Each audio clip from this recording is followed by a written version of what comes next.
Salut tout le monde, salut toute la francophonie.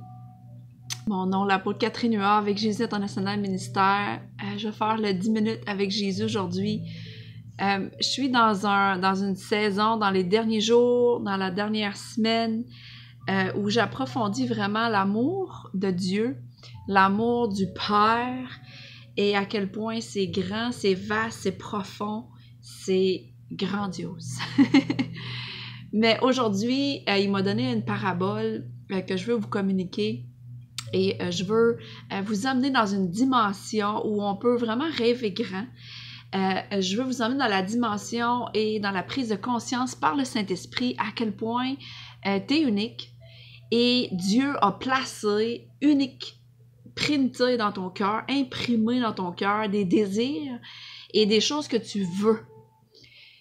Pour sûr, il veut remplir tes besoins. Mais je veux vous emmener dans 3 passages. Qu'est-ce que Jésus a enseigné là-dessus? Quand on fait nos prières, quand on demande à Dieu les choses, concernant nos besoins ou concernant ce qu'on veut ou qu'on désire, dans les 3 cas, désir, vouloir et besoin, dans les 3 cas, je veux vous emmener le pourquoi il veut remplir chacun d'entre eux. C'est vraiment une bonne nouvelle, c'est vraiment quelque chose qui m'a emmené dans une nouvelle dimension cette semaine, à rêver grand et à demander au Saint-Esprit, qu'est-ce que tu veux? Qu'est-ce que tu me donnes comme vision? C'est sûr que ça vient pas de ma chair, ça vient pas de moi, mais il m'a donné, je me suis mis à écrire, il m'a donné des choses vraiment impossibles à accomplir par moi-même. Fait que s'il donne des rêves, des trucs vraiment grands, des visions qui sont impossibles à l'homme, ben c'est là que Dieu est glorifié. Donc, prions ensemble pour ouvrir nos cœurs, ouvrir nos esprits. Je veux détruire toute religiosité ou ce que les églises nous enseignent, qu'on ne peut pas devenir propriétaire d'une banque, qu'on ne peut pas devenir un acteur célèbre. On a toutes sortes de talents. Oui, faire le ministère, c'est une chose. C'est un appel d'être pasteur sur ta vie. C'est un appel apostolique, comme j'ai un appel apostolique, mais je sais que Dieu va utiliser mes dons à l'extérieur des signes, miracles, du ministère, en fait. Donc oui, je voyage à travers les nations, mais entre ça, Dieu va utiliser mes dons, mes talents, pour me donner ce que mon cœur désire. Pourquoi? Parce que c'est lui qui me l'a donné, mon cœur. C'est lui qui m'a créé, c'est lui qui t'a créé. Donc, s'il t'a créé, il sait exactement ce que tu veux. Donc, prions ensemble et je vais vous donner aussi 2 paraboles. C'est quelque chose que je demande souvent, que Dieu me donne des paraboles pour expliquer les Écritures, afin que ce soit simple, simple, simple, parce que le royaume, c'est loin d'être compliqué. Donc, prions ensemble. Amen. Merci, Père éternel. Merci, Jésus. Merci, Saint-Esprit. Que ton message puisse transpercer les cœurs aujourd'hui et que les passages que Jésus a enseignés sont encore valides aujourd'hui, en 2020. Donc, c'est seulement ça, ma prière. Que les cœurs soient ouverts, les intelligences renouvelées et que les images et les visions et les paroles prophétiques puissent venir dans les temps personnels que ton peuple va avoir avec toi, parce que tu es un Dieu personnel de relation unique avec chacun d'entre nous. Merci d'avance pour toutes les révélations au nom de Jésus-Christ. Amen. Donc, je vais essayer de faire ça vite, j'ai juste 10 minutes. Donc, le premier passage que je veux lire avec vous autres, ça va être dans Matthieu. So, let's go dans Matthieu 6. Et je vais lire 7 et 8. Donc, garde en tête les 3 points que Dieu nous donne ce qu'on a besoin. Il nous donne ce qu'on veut et ce qu'on désire, si on lui demande, bien sûr, parce qu'on est en relation. Et pourquoi? Pourquoi il veut accomplir tout ça? Amen. Donc, allons lire Matthieu 6, versets 7 et 8. Il est écrit, dans la prière, ne rabâchez pas un tas de paroles à la manière des païens et s'imaginent qu'à force de paroles, Dieu va les entendre. Ne les imitez pas, car votre Père sait ce qu'il vous faut, ce que vous avez besoin avant que vous lui demandiez. Donc, on a besoin de prendre cet enseignement-là au sérieux de Jésus, parce que tout ce que tu as besoin, Dieu, il sait déjà d'avance. Donc, tu n'as pas besoin de répéter la même affaire. Si tu as un enfant, puis il a faim, il va pas répéter toute la journée qu'il a faim avant que tu lui donnes à manger. C'est ton rôle en tant que parent de subvenir aux besoins de base. Puis Dieu, il est pas dans la business des orphelins, d'orphelinat. C'est pas quelqu'un qui manage des orphelinats. Le Seigneur, notre Dieu Tout-Puissant, c'est un bon papa. Et sa bonté est profonde, sa bonté, il veut que nos besoins soient rencontrés. C'est pour ça qu'il nous enseigne, Jésus nous enseigne aujourd'hui que notre Père, ben, il sait déjà d'avance. Fait que oui, on peut lui dire, écoute, ben, j'ai besoin de ça dans nos besoins de base, mais il veut te donner bien plus que ça. Donc, soyons pas comme les païens à répéter toujours qu'est-ce qu'on a besoin. Dieu est là pour remplir nos besoins. Amen. Il s'agit d'être en relation et d'écouter qu'est-ce qu'il veut nous dire, continuer de se nourrir dans la parole. Et je peux vous dire que Dieu, il est vraiment fidèle et il accomplit beaucoup de choses. J'en suis témoin dans ma vie et dans beaucoup de vies autour de moi. Donc, tourne avec moi maintenant dans Jean. Jean 14. Dans Jean 14, je vais lire 2 versets, le verset 14 et le verset 18. Il est écrit, je le répète, si vous demandez quelque chose en mon nom, je le ferai. Verset 18. Non, je ne vous laisserai pas seuls comme des orphelins, mais je viendrai vers vous. Encore là, je peux vous donner la parabole que le Seigneur il m'a donné la créativité et l'image. Si tu as un orphelinat, tu t'assures que les besoins de base sont remplis, exemple pour 200 enfants, les 3 repas, qui dorment bien, qui ont des bons lits, qui sont pas en danger, qui ont un toit sur la tête.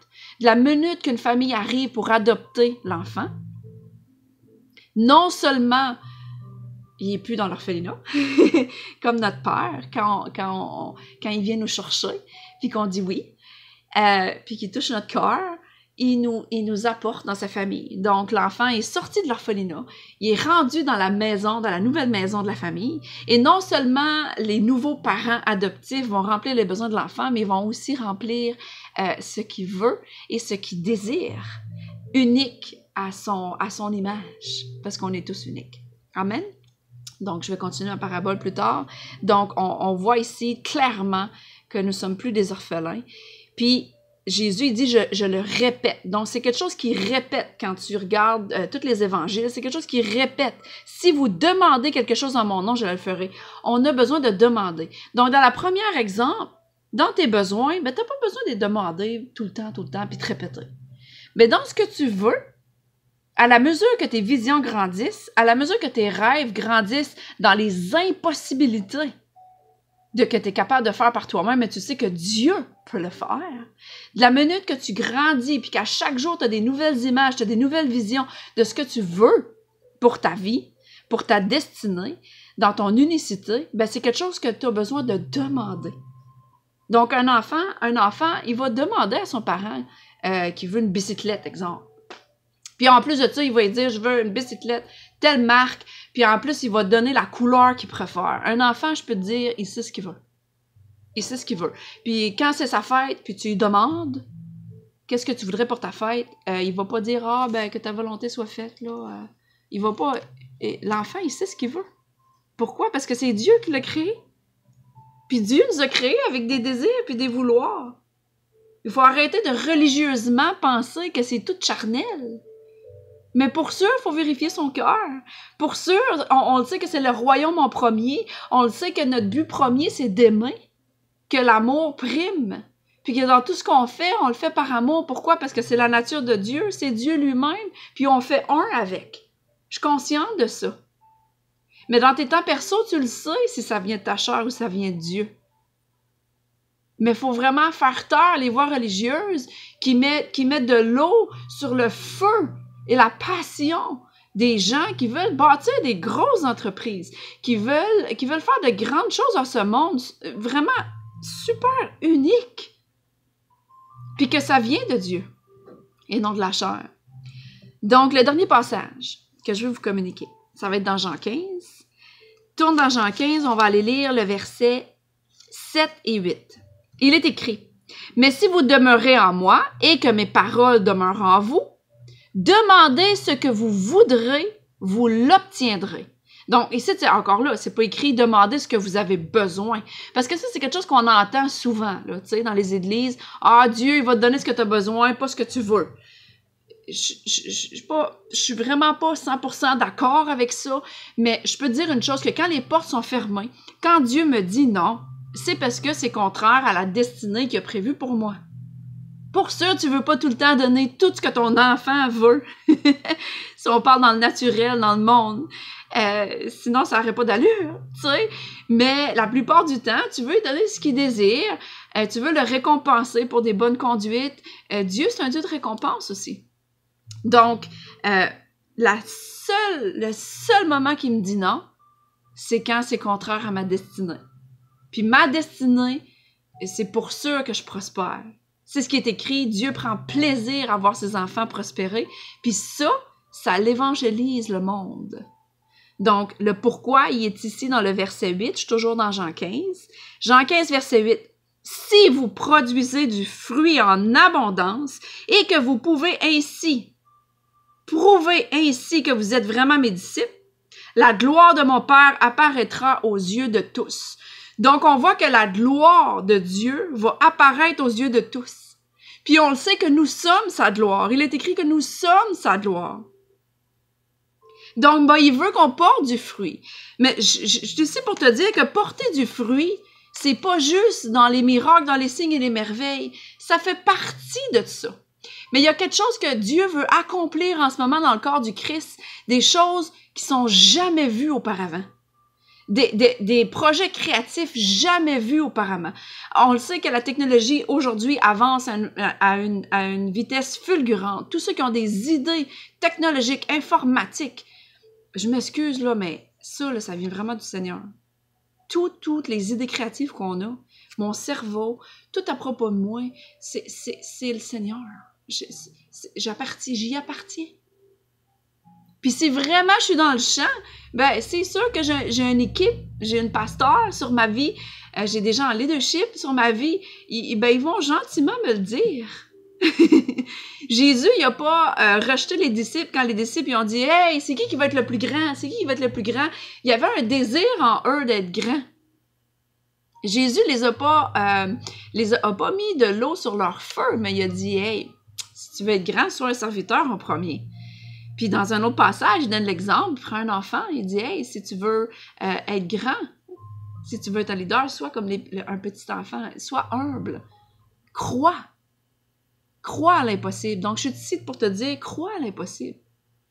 Crois à l'impossible et crois que Dieu t'a adopté. Puis s'il t'a adopté, c'est un bon père.